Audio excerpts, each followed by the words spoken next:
Happy Sunday Church, and praise God, having the time, the focus, and the freedom to dive into Scripture is one of the greatest privileges we have. Patapos na tayo sa ating series, From Abraham, yung the patriarchs, from Abraham na iniwan ang lahat para doon sa promise, sa pangako ng Diyos. At yung faith niya, grabe, no? Na akala mo parang imposible, pero naniwala siya at counted yon as righteousness sa kanya.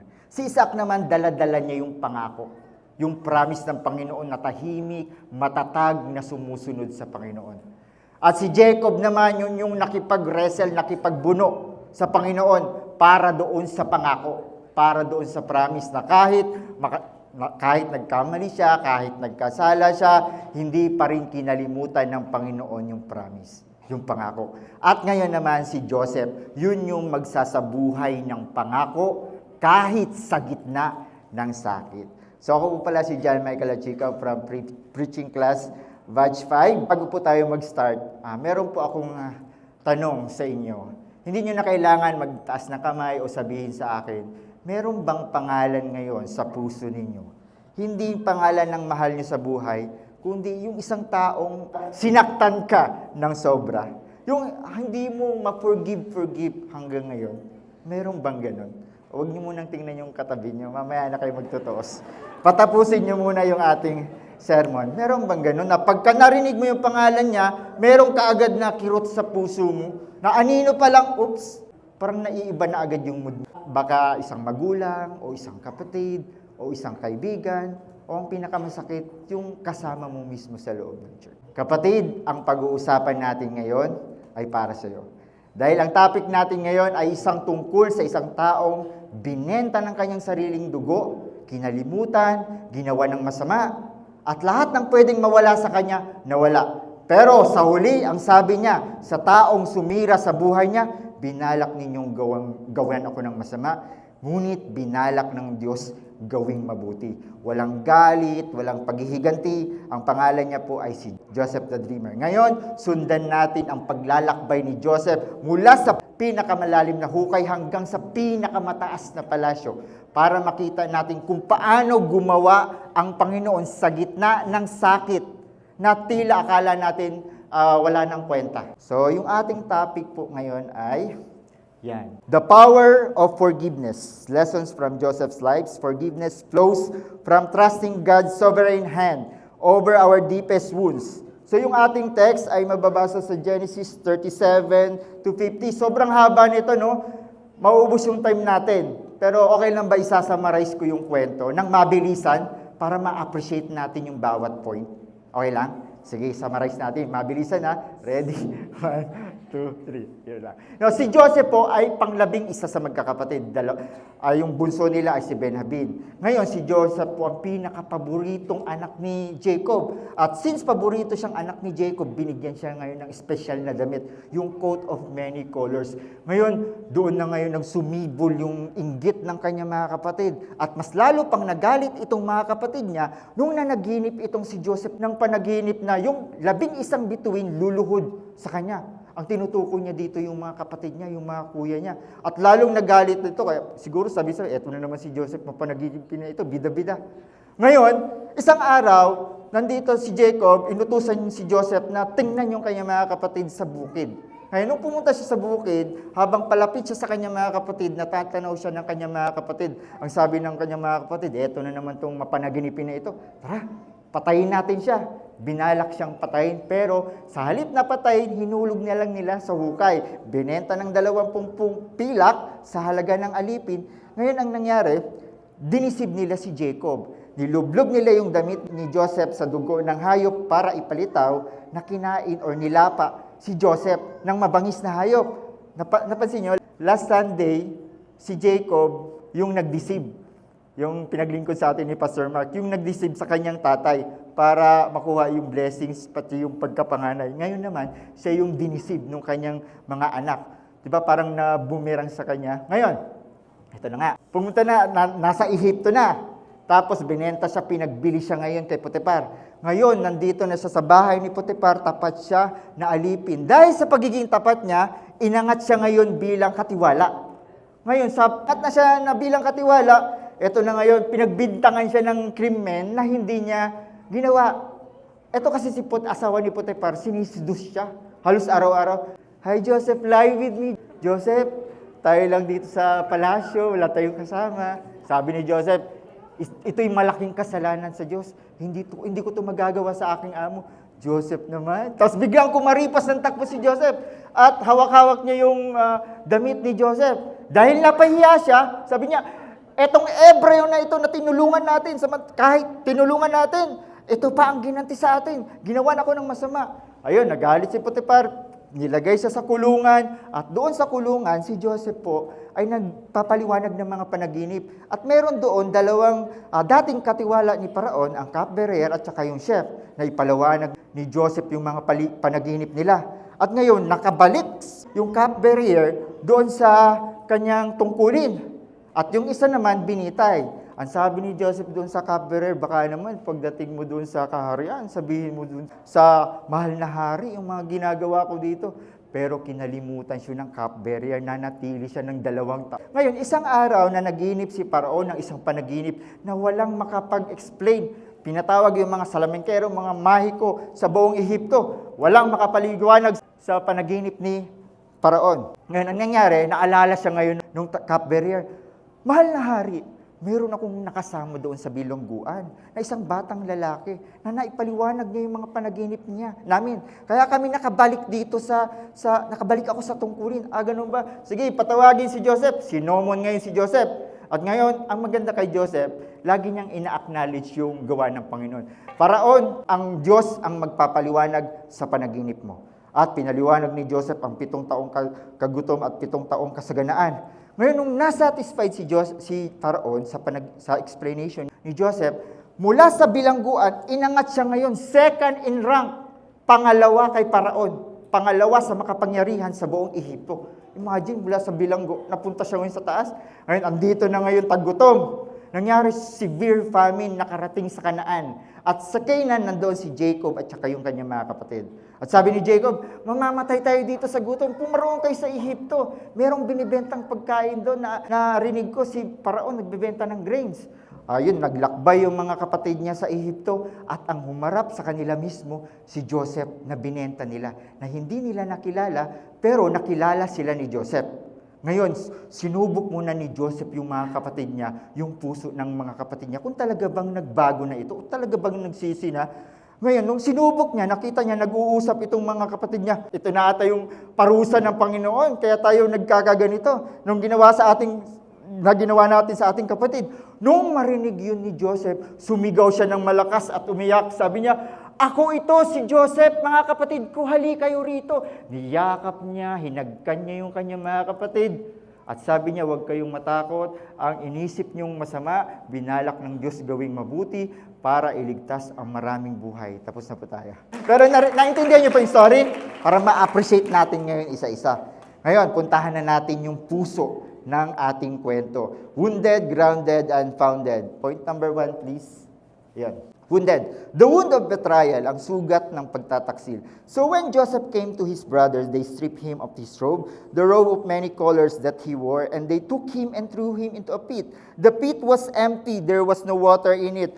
Yun, nang dumating si Joseph, hinulog siya sa hukay, hinubad yung kanyang damit, at yung balon, walang laman at walang tubig. Grabe katindi yung ginawa nila kay Joseph, no? Una, hinubad yung kanyang damit na simbolo ng kanyang pagmamahal ng kanyang ama, pagkakakinlanlan. Pangalawa, hinulog siya sa balon. Hindi siya natalisod, hinulog. Sinadya siyang saktan ng kanyang mga kapatid. Pangatlo, yung balon, yung hukay, walang laman at walang tubig. Imagine, hindi lang ganap sinaktan si Joseph, no? Ganap siyang binunot, pati lahat ng pamilya, bayan, pagkakakinlanlan. Ngayon, habang nandoon siya sa loob ng kulungan, nanginginig, gutom, naririnig niya yung kanyang mga kapatid sa ibabaw, nag-uusap, kumakain pa, imagine, parang walang nangyari. Ikaw, si Joseph, na takot, pero yung naririnig mo yung mga kapatid mo, parang okay lang. Grabe, no, yung sakit na ginawa nila kay Joseph. Ngayon, church, yung hukay po, yan po yung tinatawag nating, kumbaga sa atin, ay simbolo ng, yan po ay simbolo ng pinakamababang sandali ng buhay natin. Yung pakiramdam natin na para tayong tinapon, para tayong kinalimutan, parang walang pag-asa, walang sumasaklolo. At ang pinakamasakit, hindi kaaway ni Joseph yung naghulog sa kanya, kundi yung kanyang mga kadugo, na dapat yung mga kuya niya, na dapat magtatanggol sa kanya, dapat mag-aalaga sa kanya, yun pa yun yung nanakit sa kanya. Yung sugat na pinakamasakit ay hindi galing doon sa kaaway, kundi galing doon sa minamahal nating kapatid, minamahal nating magulang na nag-abandon na sa'yo, minamahal nating asawa na pinangakuan ka ng habang buhay, pero iniwan ka na dati, nung nanliligaw pa lang, alam mo lang, bibigay ko lahat sa'yo yan. Sagutin mo lang ako, lahat yan, ibibigay ko sa'yo, gagawin kitang reyna ng aking tahanan. Nung sinagot na, binigyan nga, iba yung bigay. Tapos hiniwalay. Yan yung totoong sugat sa buhay natin. Hindi natin pwedeng masabi, move on ka lang. Hindi po ganun kadali eh. Totoo yung sugat. Hindi tayo pwedeng magkunwari, hindi masakit. Pero, tandaan po natin, yung hukay ay hindi katapusan ng kwento ni Joseph. Yun po ay panimula ng kwento ng Diyos sa buhay niya. Na minsan, yung itinuturing nating libingan, yun pala yung ginagawang binhi ng Diyos. Tandaan po natin, ang Diyos na sinasamba natin ay hindi lang siya Diyos ng mga palasyo, Diyos din siya ng hukay. Yung akala mo na wala kang kasama doon sa kababaan mo. Yung akala mo, hindi ka nakikita doon sa kadiliman mo. Kapatid, yung Diyos na nakakakita kay Joseph, nakakakita rin sa'yo. Ngayon, baka yung hukay mo ay depresyon, baka utang, parang ako to Hindi mo kayang bayaran. Baka sakit na walang lunas. Baka isang kasalanang ikinahihiya mo. Church, ang hukay ay hindi pa po yung katapusan ng kwento mo. Yan po ay pasimula pa lamang. Ang hukay, naging daan ni Joseph papuntang palasyo. Ngayon kapatid, kung sa tingin mo, nasa hukay ka ngayon, huwag mong sabihin, tapos na ako. Sabihin mo, nakikita ako ng Diyos at hindi pa tapos ang kwento ko. Hindi pa po tayo tapos. Grounded. Point number 2. Faithfulness in the pit, na natiling tapat sa gitna ng hukay. Genesis 39:3-20-21, it reads, His master saw that the Lord was with him, and that the Lord caused all that he did and succeed in his hands. And Joseph's master took him and put him into prison, the place where the king's prisoners were confined, and he was there in prison. But the Lord was with Joseph, showed him steadfast love, and gave him favor in the sight of the keeper of the prison. Nakita ngayon ng amo ni Joseph, nakasama ni Joseph ang Panginoon, na kahit saan siya ilalagay, kahit anong ginagawa niya, nagtatagumpay siya. Pero sa kabila ng ganong katapatan ni Joseph, kinulong pa rin siya sa kulungan ng mga hari. Habang naroon sa Joseph, ang Panginoon kasama niya. Sabi ng verse, ipinakita ang habag at pabor sa paningin ng tagapamahala. Ngayon church, pansinin niyo po yung isang pattern sa buhay ni Joseph. Pagkatapos ng hukay, naging alipin. Pagkatapos na maging tapat na alipin, pinagbintangan. Pagkatapos mapagbintangan, kinulong. Bawat pagtaas niya, merong kaakibat na sakit na parang walang katapusan. Pero pansinin niyo po yung isang pattern. May praise na, dito sa chapter 39, may parira lang inuulit-ulit o praise na inuulit-ulit. Anong sabi? The Lord was with Joseph. 4 na beses. The Lord was with Joseph. Kasama ni Joseph ang Panginoon sa bahay ni Potiphar. Kasama niya ang Panginoon sa kulungan. Hindi siya iniwan kahit minsan. So mga kapatid, ito ang kailangan nating intindihin tungkol sa sakit. Ang presensya ng Diyos ay hindi sinusukat sa kawalan ng problema. Naakala natin, pagka may Diyos ka sa buhay, wala ka ng problema. Hindi po ganun. Kasama mo siya, hindi lang kapag maganda ang buhay mo, kasama mo siya sa gitna mismo ng sakit mo. Dito lalong naging grounded si Joseph. Hindi sa sitwasyon, kundi saan? Sa presensya ng Diyos. Pansinin niyo yung verse. Hindi sinabi ng verse, inalis ng Diyos si Joseph sa kulungan. Ang sabi, kasama ng Diyos si Joseph sa kulungan. Malaking pagkakaiba yon. Madalas, sinasabi natin, Panginoon, alisin mo naman ako dito sa problemang ito. Pero ang madalas na sagot ng Diyos, hindi kita aalisin riyan. Sasamahan kita riyan. Hindi laging inaalis ng Diyos yung apoy, kundi sumasama siya sa loob ng apoy. Paano ba nagiging dalisay yung ginto?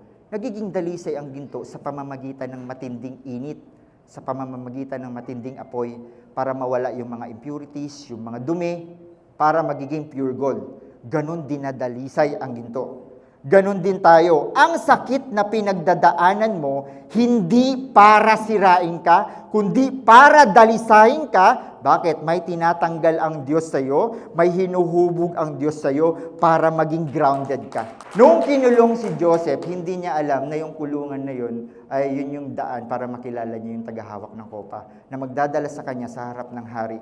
Yung kulungan, yun yung naging tulay papuntang trono. Yung akala mong dead end na, yun pala yung daan ng Diyos. Amen? So madalas gusto natin agad-agad yung sagot eh. Pero hindi po ganun kumilos ang Panginoon. May mga taon alipin si Joseph, mga taon nasa bilangguan siya. Pero ang pananaw natin, parang nasayang yung mga taon na yon. Pero tandaan natin, sa pananaw ng Diyos, bawat taon ay paghahanda. Hindi sinasayang ng Diyos yung sakit na nararamdaman mo, kundi ginagamit niya ito. May diin para talog. Kung pinalaya si Joseph ng mas maaga ng isang taon, hindi niya sana makikilala yung tagahawak ng kopa. Yung 2 dagdag na taon, parang nasayang lang. Pero yun pala yung eksaktong timing ng Diyos. Meron nga tayong kasabihan, ang Diyos hindi po maaga, hindi din siya nahuhuli.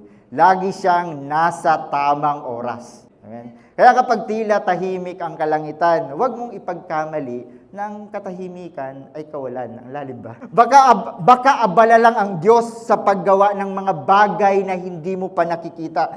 May pagkakaiba yung pagkakaugat sa Diyos, yung grounded, kaysa doon sa natatangay sa galit. Yung taong grounded, hindi yun mawawasak ng pagsubok. Lalo pa itong tumitibay. So may mga tanong ba tayo ngayon, church, na walang sagot? Bakit ako, Lord? Bakit ganito, Panginoon? Nagsisilbi naman ako ng tapat sa iyo. Bakit ganon?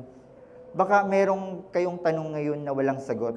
Pero pwede nating piliin yung ginawa ni Joseph. Maging tapat habang naghihintay. Tapat siya sa bahay ni Potiphar, tapat siya sa kulungan, tapat siya sa pagiging alipin. Gumagawa pa rin siya ng tama kahit wala pang gantimpala. No? Gumagawa pa rin siya ng tama. Bakit? Alam niya, ang Diyos na kasama niya sa sakit, yun din yung Diyos na magdadala sa kanya sa palasyo. Kaya kapatid, sa pagdaan mo ngayon sa apoy, huwag kang sumuko, manatili ka lang tapat. Founded, established in forgiveness. Itinatag sa pagpapatawad, hindi sa paghihiganti.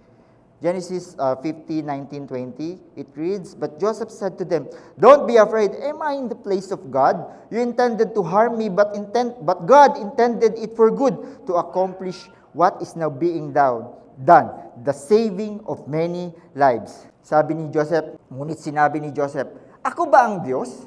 Am I in the place of God? Binalak ninyong gawan ako ng masama, ngunit binalak ng Diyos gawing mabuti para iligtas ang maraming buhay." Dito sa pagkakataon na ito, si Joseph po, ikalawang makapangyarihan sa buong Ehipto. Second in rank siya ni Faraon. Tama? Lahat ng transaksyon dadaan kay Joseph. Kasi lahat ng bibilis ng mga pagkain dadaan sa kanya. Nasa kapangyarihan siya ngayong gumanti. Hawak niya ang bit? Nahuli ka tuloy. Yan tayo kakanood natin ng TikTok. Anyway, advertisement muna tayo. Yung mga anak natin, yung mga kapatid natin, bantayin natin sa panonood ng social media. Kung sino yung ina-idolize nila, kung ano yung ina-imitate nila. Imagine, di ko maisip, 14, 15 years old, nagplano ng isang buwan para sa mass shooting at alam nila yung juvenile justice law. Grabe. Yung level ng kriminal ng utak ng mga tao ngayon, grabe na. Kaya church, kailangan natin ng maraming Bible study sa campuses. Pwede ba yun? Dabihan natin. Dahil alam nyo, kung ang kaaway, yung demonyo, nagdo-double time, kasi sabi sa Revelation, nagdo-double time siya dahil alam niya, kukunti na lang yung panahon niya. Dapat tayong mag-triple time. Ayaw nyo bang maligtas yung mga mahal niyo sa buhay? Damihan natin, church. So, hawak niya ang pagkain sa buong rehiyon. Ikalawa siya sa makapangyarihan. So, pwede niyang gantihan yung mga, eto na ngayon, yung mga sumira sa buhay niya. Mga gutom, mga uhaw, nanginginig. Eto ka ngayon, makapangyarihan, pwede mo silang gantihan. Pwede mong ipapatay, pwede mong iiwan sa kulungan, mamamatay sa gutom, pwede yun. Pero anong ginawa ni Joseph? Umiyak siya, niyakap niya yung mga kapatid niya na nagbenta sa kanya. Yung mga taong sumira ng buhay niya, sinabi niya, hali kayo rito, aalagaan ko kayo. Imagine, hindi niya lang pinatawad, aalagaan niya pa. Sabi niya, saan yung ating amang si Jacob? Papuntahin nyo rito, dalhin nyo yung mga asawa nyo, yung mga anak nyo, mga livestock nyo. Dalhin nyo rito, dadalhin ko kayo sa pinakamagandang lupain sa Ehipto, yung land of Goshen. Doon, pinakain sila, binigyan ng hanap buhay. Imagine, hindi niya lang inalagaan, pinagpala niya pa. Sabi nga ni Darren, grabe, amazing talaga yung ang gawa ni Joseph, no? Ngayon, bakit ba siya hindi gumanti? Sa tingin nyo, nasa verse lang. Bakit hindi siya gumanti? Bakit hindi siya gumanti? Sabi niya, am I in the place of God? Ako ba ang Diyos? Bakit? Naiintindihan niya na ang paghuhukom ay hindi para sa kanya, kundi para sa Diyos. Kasi kapag gumaganti ka, sinasakop mo yung trono ng Panginoon, ng trono ng Diyos. Pansinin nyo, you intended at God intended. Yung masamang balak na ginawa nila sa kanilang kapatid, naghahabi sila ng masamang. Anong habi? Tahi. Habang nananahi sila, habang naghahabi sila ng masamang balak, meron namang isang Diyos na mananahi. Na yung sinulid na yun din yung ginamit niya para gumawa ng magandang tela.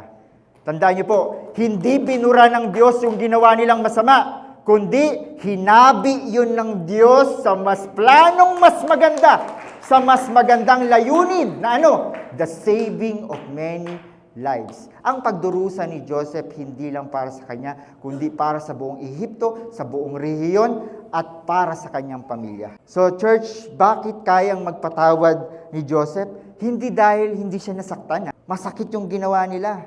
Hindi dahil maliit yung kasalanan. Malaki yung kasalanan nila.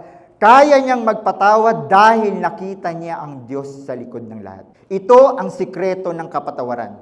Hindi mo mapapatawad ang tao habang ikaw ang sentro ng kwento. Kapag nakita mo ang Diyos sa larawan, doon mo lang kayang bitawan yung galit. At pansinin nyo, hindi minadali ni Joseph yung pagpapatawad. No? Sinubok niya muna yung kanya mga kapatid. Ang totoong kapatawaran ay hindi pagiging bulag sa kasalanan. Tinawag ni Joseph na masama yung kanilang ginawa, pero pinili niya pa rin magmahal. Yun ang tunay na kapatawaran. Malinaw na nakikita ang kasalanan, pero pinipiling wag itong gawin para gawing dahilan sa paghihiganti. Church, balikan natin ngayon yung unang tanong.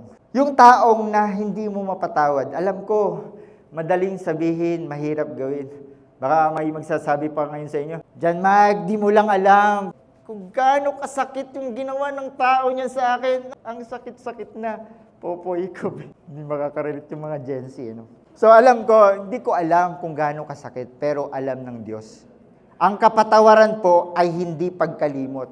Hindi ito pagsasabing okay lang, hindi ito pagsasabing hindi ako nasaktan. Ito ay pagpili na hindi ka na magiging bilanggo sa galit.